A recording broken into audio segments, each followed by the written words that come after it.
Magandang araw. Merong bang epekto sa kalusugan ang maling bra size kapag tayo ay bumibili ng bra? Ang tinitignan natin ay yung band size. Ito yung size 30, 32 o 34 at itong cup size, cup A, cup B, cup C. Kapag masikip itong band size, pwede tayong magkaroon ng skin allergy. So may epekto sa balat. Kasi nga kapag masikip, mangangati, kakamutin, mamamasa-masa o magkaka-blisters, mauuwi sa eczema or fungal infection. Kapag masikip din itong band size, pwede tayong magkaroon ng back pain. Kasi nga may tendency tayo na makuba o mali ang posture. So sasakit ang likod, balakang, balikat at leeg.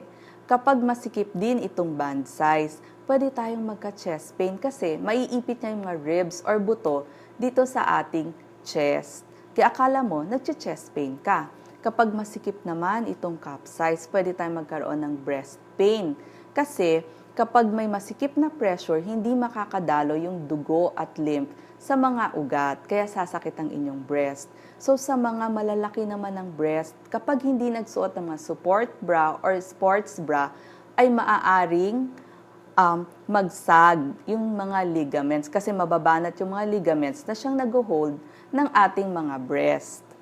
At sa mga pag-aaral, wala pong kinalaman ang maling bra size sa pagkakaroon ng breast cancer. Namamana pa rin ito or dahil sa genes at sa mga kinain nating mga taba.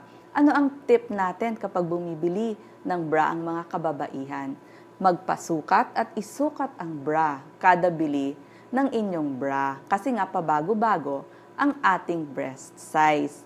At sa pagbili ng bra, gawin ito kapag malapit na ang menstruation. Kasi nga, ang paglaki o pagliit ng breast ay depende sa hormones, sa pagbubuntis, sa pagtaba o pagpayat ng kababaihan. Halimbawa, kapag tayo ay tumaba ng 10 pounds, maaring lumaki ng isang cup size ang ating breast.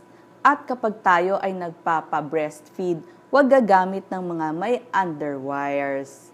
Yan. At kapag mag-exercise, gumamit tayo ng mga sports bra or support bra para hindi magsasag ang mga ligaments.